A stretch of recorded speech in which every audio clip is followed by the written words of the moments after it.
και το αεροδρόμιο. Εγώ θέλω να πω ότι η ομηρία της περιοχής δεν μπορεί να συνεχιστεί άλλο. 11 χρόνια είναι πολλά.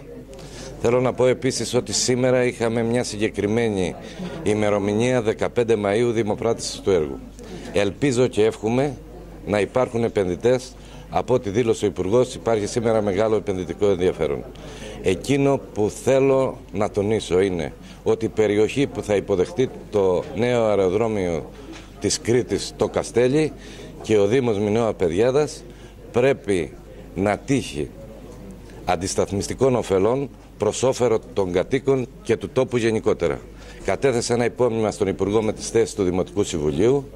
Ζήτησα συνάντηση τις επόμενες μέρες μαζί του που θα γίνει στην Αθήνα.